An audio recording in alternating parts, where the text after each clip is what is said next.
राज्याचे उपमुख्यमंत्री एकनाथ शिंदे चक्क तिच्यासाठी पुण्यात पहिली सभा घेतात। तिच्या रॅलीज हजारोंच्या संख्येने लोकांची गर्दी होते। तिच्या सोशल मीडिया पोस्टची, तिच्या विजनची फक्त मतदारसंघातच नव्हे तर संपूर्ण पुण्यात चर्चा होते। तिच्याकडे महाराष्ट्राच्या राजकारणातील आश्वासक चेहरा म्हणून पाहिलं जाते। कोण आहे ही तरुणी जिची चर्चा फक्त पुण्यात नाही तर संपूर्ण महाराष्ट्रात आहे?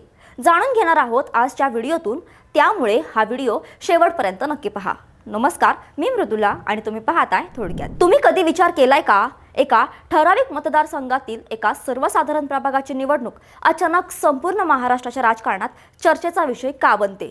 सहसा नगर परिषदेच्या निवडणुका या गल्लीबोळातील राजकारणापुरत्या मर्यादित असतात, पण पुण्यातील फुरसुंगी उरुळी देवाची नगर परिषदेची निवडणूक आणि विशेषतः प्रभाग क्रमांक 12 ची लढत सध्या एका वेगळ्याच कारणामुळे गाजते।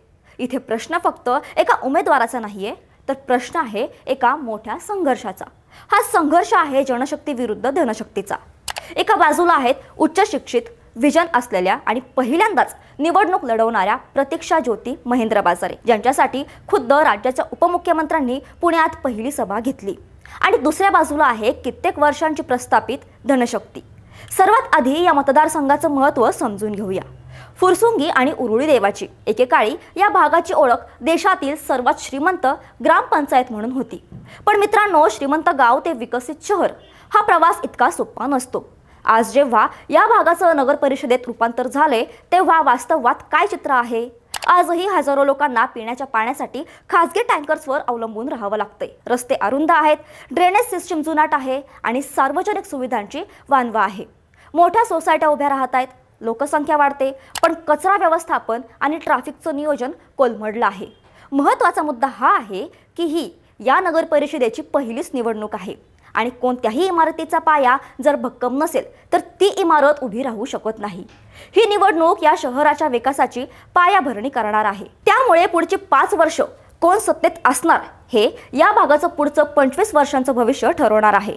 अशा परिस्थितीत जिथे समस्या जटिल आहेत, तिथे नेतृत्व सुद्धा तितकं सक्षम हवं। आणि इथेच एंट्री होते प्रतीक्षा ज्योती महेंद्र बाजारे यांची। राजकीय विश्लेषक म्हणतात की नेत्याकडे 2 गोष्टी असाव्या लागतात, एक विजन आणि दुसरं ॲक्शन।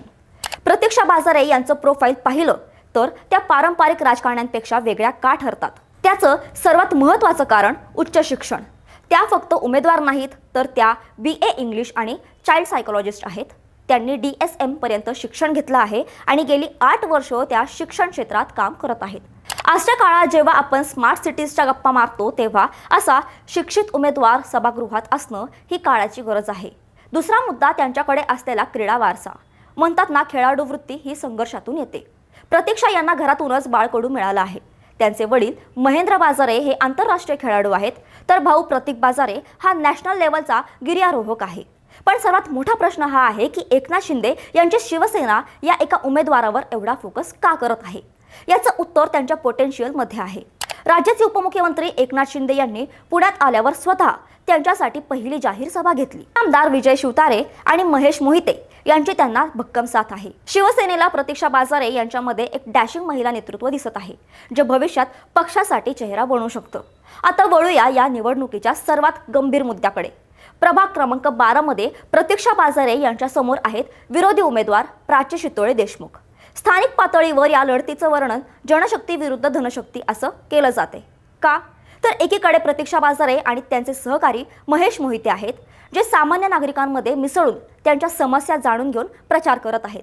त्यांच्या रॅलींना मिळणारा प्रतिसाद हा उत्स्फूर्त आहे, विकत घेतलेला नाही। तर दुसरीकडे विरोधी उमेदवारावर गर्भश्रीमंत असल्याचा आणि निवडणुकीत पैशांचा अफाट वापर करत असल्याचा आरोप होतोय। मतदारांसमोर आज 2 पर्याय आहेत। पर्याय 1, असा उमेदवार ज्याच्याकडे अमाप संपत्ती आहे, पण कदाचित नागरी समस्यांची जाण आणि विजनचा अभाव आहे।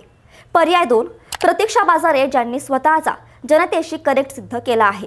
त्यांची प्राणी पक्षांवर असलेली दया आणि सतत उपलब्ध असण्याची वृत्ती हे त्यांचे प्लस पॉइंट्स आहेत। सोशल मीडियावर गाजलेली त्यांची प्रतीक्षाताईच का ही मोहीम हेच सांगते की त्यांना प्रश्नांची जाण आहे। येणारी नगर परिषद नवीन आहे, त्यामुळे शासनाकडून विकासासाठी मोठी निधी येईल। हा निधी कंत्राटदारांच्या खिशात जावा नक्की नागरिकांच्या सोयीसाठी वापरला जावा हे ठरवण्यासाठी शिक्षित प्रतिनिधीच गरजेचा आहे। शेवटी निष्कर्ष काय तर फुरसुंगी आणि उरुळी देवाची एका मोठ्या परिवर्तनाच्या उंबरठ्यावर आहेत। आज जर मतदारांनी केवळ पैशांकडे पाहून मतदान केलं तर पुढची 5 वर्ष पाणी, रस्ता आणि कचऱ्यासाठी झगडावं लागेल। पण जर शिक्षणाला, विजनला आणि तरुण रक्ताला संधी दिली तर या भागाचा कायापालट होऊ शकतो। प्रतीक्षा बाजारे यांचं उच्च शिक्षण आणि त्यांची राजकीय इच्छाशक्ती ही या भागासाठी एक गेम चेंजर ठरू शकते। आता चेंडू मतदारांच्या कोर्टात आहे। जनशक्ती धनशक्तीला पराभूत करून विकासाचा नवीन अध्याय लिहिल का हे येणारा काळच सांगेल।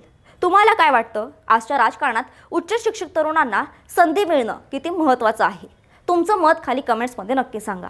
हा व्हिडिओ माहितीपूर्ण वाटला असेल तर लाईक करा, फुरसुंगी उरुळीच्या मतदारांपर्यंत हा व्हिडिओ शेअर करा आणि अशाच सखोल विश्लेषणासाठी थोडक्यातला सबस्क्राईब करायला विसरू नका।